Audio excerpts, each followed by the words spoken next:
അങ്ങനെ അവരെല്ലാവരും മെയിനായിട്ട് സെബാസ്റ്റ്യനും പിന്നെ വേറൊരാളുണ്ട്, അവരാണ് ആദ്യം ഇതിന് തുടക്കിടുക, അതായത് പ്രതികാരം ചെയ്യണം എന്നുള്ളതിനുള്ള തുടക്കിടുക. അങ്ങനെ ഇവർ രണ്ടുപേരും കൂടി സംസാരിക്കാൻ തുടങ്ങി, എന്ത് ചെയ്യാൻ നമുക്കെന്ന്. അപ്പോൾ അവൻ പറയും, നീ റൂട്ടീനോളൊക്കെ അയാളുടെ എന്നും അയാൾ എന്തൊക്കെയാണ് ചെയ്യണേന്ന് നോക്കണം എന്ന് പറയും. അപ്പോൾ അങ്ങനെ അവർ ശ്രദ്ധിക്കുമ്പം ജോണ് എപ്പോഴും ഒരു മരുന്ന് കഴിക്കണ കാണും. അപ്പോൾ അതിൻ്റെ ഫോട്ടോ എടുത്തിട്ട് ഇവൻ ഇങ്ങനെ കാണിക്കുക. അപ്പോൾ അത് ബ്രീത്തിങ് പ്രോബ്ലം ഉള്ളതിൻ്റെ മരുന്നാണിതെന്ന് പറയും കേട്ടോ. അങ്ങനെ അവർ എന്ത് ചെയ്യും, ആ ഓഫീസിലുള്ള സർവത്ര ആൾക്കാരും, അതിൽ രാജീവ് എന്ന് പറയണ മറ്റവരുടെ സഹായമായിട്ട് നിൽക്കുന്ന ആൾ, അയാളിനെ ഉപദ്രവിക്കണമൊക്കെ ഉണ്ട്, പക്ഷേ അയാൾ എപ്പോഴും അവരുടെ കൂടെ തന്നെ നിൽക്കുക. അപ്പോൾ ആ ഒരാളെ വെച്ച് ബാക്കിയുള്ള എല്ലാവരും അവിടെ വരും ആ മീറ്റിങ്ങിൽ. എന്നിട്ട് ഇവൻ ഇങ്ങനെ പറയും, നമുക്ക് എന്തെങ്കിലും ചെയ്യണം, അപ്പോൾ നിങ്ങൾക്ക് എല്ലാവർക്കും വളരെ കുറച്ച് പണികളേ ഉള്ളൂ, അപ്പോൾ അത് നിങ്ങൾ കൃത്യമായിട്ട് ചെയ്ത് കഴിഞ്ഞാൽ നമുക്കിത് സുഖകരമായിട്ട് എക്സിക്യൂട്ട് ചെയ്യാൻ പറയും. അപ്പോൾ അതിലെ സ്വീപ്പർ ചേച്ചി പറയും, മോനെ എന്ത് വേണമെങ്കിലും ഞാൻ ചെയ്യാൻ റെഡിയാണ്, കാരണം എൻ്റെ കൈ കൊണ്ടാണ് നിങ്ങളെക്കൊണ്ട് ഞാൻ ഈ വിഷമൊക്കെ തിരിച്ചത്, എനിക്കതിന് എന്തെങ്കിലും അയാൾക്ക് തിരിച്ചിട്ട് പണി കൊടുക്കണം എന്ന് പറയും കേട്ടോ. എന്നിട്ട് ആ ചേച്ചിയും ചുമക്കുന്നുണ്ട്, എല്ലാവർക്കും വയ്യാണ്ടായിട്ടുണ്ട്. അങ്ങനെ എല്ലാവർക്കും ഓരോരോ പണികൾ അങ്ങനെ ഏൽപ്പിക്കുകയാണ് കേട്ടോ.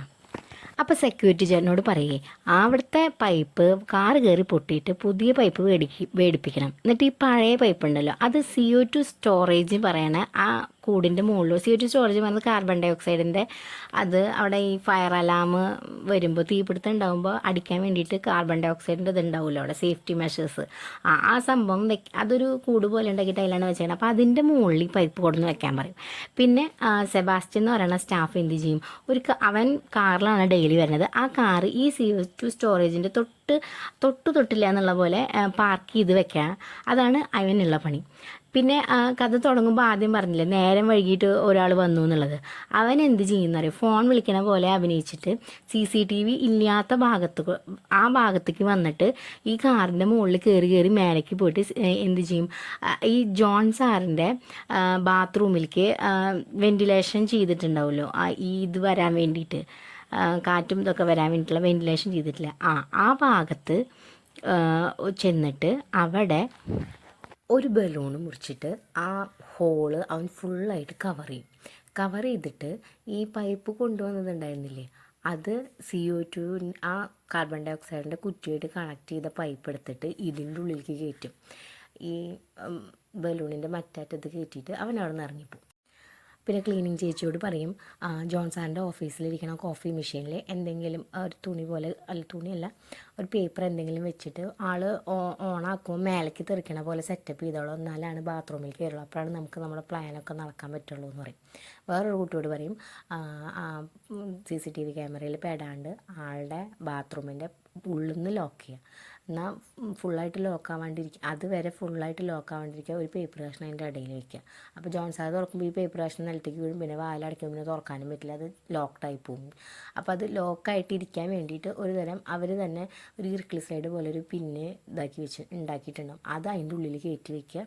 എന്നിട്ട് ഈ മരണവും കാര്യങ്ങളൊക്കെ കഴിഞ്ഞാൽ നൈസായിട്ട് വന്നിട്ട് അത് ഊരിക്കൊണ്ട് പോകും വേണമെന്ന് അവർക്ക് ക്ലാസ് എടുക്കും. പിന്നെ കാണിക്കുന്നത് ഈ 3 പേര് ചായ കുടിക്കാൻ വന്നിട്ടുണ്ടല്ലോ, അപ്പോൾ അതിൽ സെബാസ്റ്റ്യൻ മാത്രം CCTV ഇല്ലാത്ത സ്ഥലത്ത് വന്നിട്ടാണ് ഇരിക്കുക. അപ്പോൾ മറ്റു രണ്ടുപേരും ഇവനോട് സംസാരിക്കണ പോലെ കാണിച്ചുകൊണ്ടിരിക്കും. അതിൻ്റെ ഇടയിൽ ഇവിടെ വന്നിട്ട് മറ്റേ കാർബൺ ഡൈ ഓക്സൈഡിൻ്റെ ആ ഇത് തുറന്നു വിടും ഇതിൻ്റെ ഉള്ളിലേക്ക്. അപ്പോൾ ഇവനെ കാണാണ്ടിരിക്കാൻ വേണ്ടിയിട്ടാണ് ആ മറ്റേ ഏത് നേരം ഭക്ഷണം കഴിച്ചുകൊണ്ടിരിക്കുന്ന കുട്ടി ഉണ്ടല്ലോ, ആ തിന്നണത് മുഴുവൻ വന്ന് കത്തിച്ചുകൊണ്ടിരിക്കും. അപ്പോൾ പുക കാരണം ഇവനിട്ട് കാണൂല. ഇവിടെയാണെങ്കിൽ ചേച്ചി അവർ പറഞ്ഞ പോലെ തന്നെ വെള്ളത്തിൽ കോഫി മെഷീനിൽ ഒപ്പിച്ചിട്ട് അത് അവൻ്റെ മേൽ മുഴുവനാകും. അപ്പോൾ അവനാണെങ്കിൽ അവിടെ നിന്ന് എണീച്ചിട്ട് ബാത്റൂമിൻ്റെ ഉള്ളിലേക്ക് കയറും. അപ്പോൾ ആ ബാത്റൂമിൻ്റെ ഉള്ളിൽ കയറി വാതിലടച്ചു എന്ന് കാണുമ്പം നമ്മുടെ ക്ലീനിങ് ചേച്ചി എടുത്ത് മറ്റേ ഇത് ഓണാക്കും, വാക്യൂം ക്ലീനർ. അപ്പോൾ ഇവർ ഒരു സിഗ്നൽ പോലെ ഒരു കുപ്പി നിലത്തേക്കിടും. ആ നിലത്തേക്കിടുമ്പോൾ മറ്റാൾ ഇത് എല്ലാം ഓണാക്കിയിട്ട് കാർബൺ ഡൈ ഓക്സൈഡിൻ്റെ ഇത് അവൻ ഓണാക്കും. പിന്നെ മറ്റേ 2 പെൺപിള്ളേർ വന്നിട്ട് ഈ കീ പോലത്തെ ആ ഇർക്ലിസിലുണ്ടല്ലോ അത് അതിൻ്റെ ഉള്ളിലേക്ക് കുത്തിവെക്കുകയും ചെയ്യും. അങ്ങനെ ഈ കാർബൺ ഡൈ ഓക്സൈഡ് ഉള്ളിലേക്ക് കയറി വന്ന് ആൾ തട്ടിപ്പോവും. അങ്ങനെ ഇതൊക്കെ കൃത്യമായിട്ട് ഈ സെബാസ്റ്റ്യൻ ഇതൊക്കെ കൃത്യമായിട്ട് ചെയ്ത് തരുമ്പോൾ ഈ CO2 അതായത് കാർബൺ ഡൈ ഓക്സൈഡിൻ്റെ സാധനം മൂടുമ്പോൾ അവൻ്റെ കൈ ചെറുതായിട്ട് പൊളിയും. അപ്പോൾ ആ പൊളിയാണ് സീൻ കാണിക്കുന്നുണ്ട്. പിന്നെ ഈ ഇർക്കിൾ സ്ലൈഡ് എല്ലാം കഴിഞ്ഞ് തിരിച്ചെടുക്കാൻ പറഞ്ഞിട്ട് ഒരു കുട്ടീനെ ഏൽപ്പിച്ചിട്ടുണ്ട്. പക്ഷേ അവളുടെ മെയിൻ പ്രോബ്ലം മറന്നു പോണ കേസാണ്. അപ്പോൾ അവൾക്ക് എന്തെടുക്കേണ്ടതെന്നുള്ളത് മറന്നു പോകും. അപ്പോൾ അവളുടെ കൂട്ടുകാരിങ്ങനെ തലമുടിയാണ് ഈ സാധനം ഊരി വെച്ചതാണ് പെട്ടെന്ന് ഓർത്തെടുത്തിട്ട് ഇതാക്കും. അങ്ങനെ ഈ കൈ മുറിഞ്ഞ സെബാസ്റ്റ്യൻ്റെ കൈ മുറിഞ്ഞൊരു ഭാഗമുണ്ടല്ലോ, അത് പോലീസുകാർ വന്ന് എന്തായാലും ചെക്ക് ചെയ്യുന്നല്ലോ. അപ്പോൾ ഇവൻ തന്നെ വേണമെന്ന് വെച്ചിട്ട് മുറിക്കണ ഒരു സീനും കാണിക്കുന്നുണ്ട്. അങ്ങനെ ഇവരുടെ എല്ലാവരുടെയും പ്ലാനിങ് പ്രകാരം ജോൺ സാറ് മരിക്കുകയാണ്. ഇതൊക്കെ പോലീസുകാരന് മനസ്സിലാവും ഇതെന്താന്ന്. പക്ഷെ അവരെ ഇനിയും ബുദ്ധിമുട്ടിക്കണ്ടെന്ന് വിചാരിച്ചിട്ട് കാല് സ്ലിപ്പായിട്ട് വീണിട്ട് മരിച്ചത് തന്നെയാണ് മൊഴി കൊടുക്കും. അതിനുശേഷം ഇവൻ സിദ്ദിഖിൻ്റെ സഹായത്താൽ ഈ വെക്ടർ ഫാമയുടെ ലാബുകൾ എവിടെയാണെന്ന് കണ്ടുപിടിച്ച് അവിടെ അന്വേഷിക്കാൻ പോവാണ്. അപ്പോൾ ഇപ്പോൾ ജോൺ സാർ മരിച്ചില്ല, അപ്പോൾ ഇവിടേക്ക് ഇനി പുതിയൊരാൾ വേണമല്ലോ ഇവരുടെ കാര്യങ്ങളൊക്കെ മാനേജ് ചെയ്യാൻ വേണ്ടിയിട്ട്.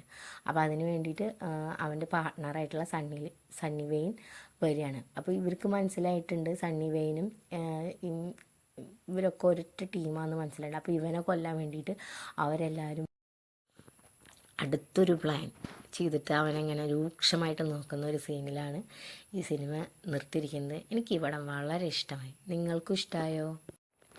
ഉണ്ടെങ്കിൽ കമൻറ്റ് ചെയ്യുക. നിങ്ങൾക്ക് ഏതെങ്കിലും പടം ഇതുപോലെ പറയണമെന്നുണ്ടെങ്കിൽ അതും അറിയിക്കണേ. ബായ്.